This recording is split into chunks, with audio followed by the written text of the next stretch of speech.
we have opened the left atrium, interior of left atrium, in which this atrial wall thickness, left atrial wall thickness is more than right atrial wall thickness, 1 point. Second point will be most of the left atrium, as you can see, these openings are pulmonary vein openings. So most of the left atrial wall is formed by the absorption of the pulmonary veins. This is the left atrial wall. Third important point. In the septal wall, now here, where I first show with the thumb, this is the septal wall, atrial septal wall. There is a concave fold, as you are able to see inside this one, with concavity above here in the septal wall of the left atrium, and this represents septum primum. Similarly above, there is a semilunar fossa. This will represent septum secundum. And the next point, very important, we come to the left auricles. This is the external part of the left auricle here. In the interior, see how wonderfully you are able to see musculi pectinati. Beautiful musculi pectinati. For once I will show with the forceps. Please see with the forceps. These all are musculi pectinati. So musculi pectinati in case of left atrium is located only in the left auricle. And this is the interior of the left auricle. Note down this point. Musculi pectinati only in left auricle. Now the important point is in clinical anatomy. This is a site for formation of thrombus. If there is thrombus which is formed in the left auricle, it can dislodge from here and it can cause complications such as renal or cerebral embolism. Same way in case of the right auricle. Now if supposing in right auricle if there is formation of thrombus, it can get dislodged and form pulmonary embolism. This is the clinical anatomy and differentiation between right auricle and left auricle. Please note down. So here we finished the interior of left atrium. This much only is the interior of left atrium. This is the interior of the left ventricle. The explanation of the interior of the left ventricle is same as right ventricle. The difference will be, see the thickness. The left ventricular wall is thicker than the right ventricular wall in the proportion of 3:1. So the average thickness of the left ventricular wall will be around 8 to 11 mm, and that of the right ventricular wall it will be 3 to 5 mm. See the enormous size of thickness of this ventricular wall.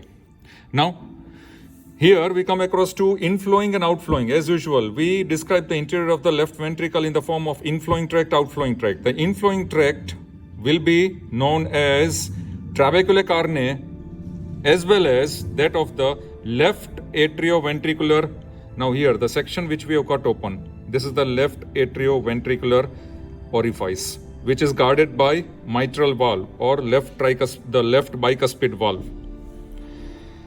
This left bicuspid valve here, this is the cusp, anterior cusp. It is guarded by two cusps.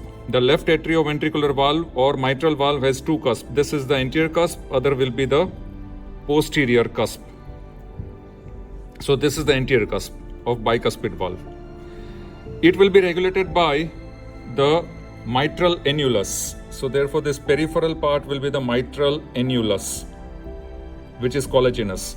And on this will be this cusp of bicuspid which will be located. And each cusp of bicuspid will be divided into rough, clear and basal zone, except anterior cusp. The anterior cusp will not have basal zone. It will be directly attached to the mitral annulus through the clear zone. There are two cusps, as I told you, that is anterior and posterior in case of the left atrioventricular orifice, or it is called mitral valve. Similarly, the apices, the free margins of these cusps are attached with chordae tendineae.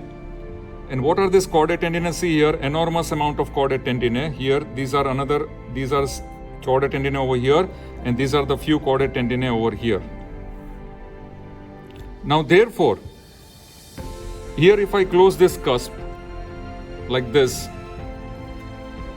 is one cusp and this is the second cusp.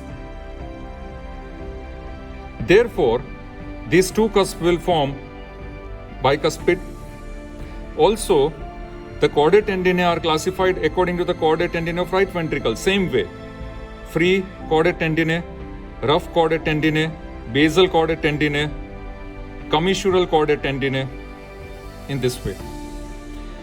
Now trabeculae carneae. Now trabeculae carneae here doesn't have ridges and bridges. It only has, see how this enormous size of papillary muscle. One, and this is second papillary muscle. See the size, thickness of papillary muscles. It is very thick. This is the posterior papillary muscle which I am holding, and here I am showing this anterior papillary muscle. Compare it with the papillary muscles of the right ventricle. These are very thick. So trabeculae carneae contains anterior papillary muscle in the left ventricle and posterior papillary muscle in the left ventricle. Anterior in the sternocostal surface and posterior in the diaphragmatic surface of the left ventricle. And they are connected by chordae tendineae with the cusp of tricuspid valve. Now we go to the outflowing tract. Here, see this outflow. This outflowing tract is nothing but aortic orifice, and they are having semilunar valves, 3 semilunar valves. And this aortic orifice here is also known as aortic vestibule. So the outflow tract is aortic vestibule. It is separated from the left atrioventricular orifice. This is the left atrioventricular orifice, and the outflowing tract, that is aortic vestibule. It is separated by, number 1, this is the anterior cusp of mitral valve, and this will be the subaortic curtain. So anterior cusp of bicuspid valve and subaortic curtain will separate the inflowing from outflowing tract. And here the difference between the inflowing and outflowing tract of left ventricle from right ventricle is the outflowing tract of the left ventricle is situated anteriorly upwards and to the right of the inflowing tract, and it is situated at acute angle. Whereas in the right ventricle it was obtuse angle. Here it is acute angle.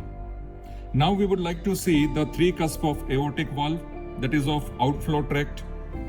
It is better to see from this side of the aorta, where we open this aorta and see how beautiful these 3 semilunar cusps are present. Now these 3 semilunar cusps which are present will show in the aortic 1 anterior and 2 posterior. For example, just a minute, if I just close this aorta, if I hold in anatomical position, this is anterior, this will be posterior, and now if I open it, now you are able to easily identify 1 anterior, this one is anterior, so here anterior and the 2 posterior. Now you make out these 3 semilunar valves will resemble the same semilunar valves of pulmonary orifice, in which each valve will have central nodule and respectively on the side lunule. Now these are the position of the cusps, semilunar cusps of aortic valve, in which 1 is anterior and 2 posterior. The 1 anterior will have origin of right coronary artery, and the left posterior on my side here will have the origin of left coronary artery. So therefore they are called coronary sinuses. What about the right posterior? The right posterior will not have origin of any coronary artery, so it is called non-coronary sinus. And what are sinuses? They are the empty spaces or dilatations which are present above this cusp, which we are looking at. And these sinuses now, as we are able to see, they are called aortic sinuses of Valsalva. Aortic sinuses of Valsalva. And like pulmonary valve, when they are closed in diastole, they will assume triradiate line. But when they are open, each cusp, when they are open during ventricular systole, they will assume triangular outline. So here, these are the aortic cusps, and here we end our interior of the left ventricle.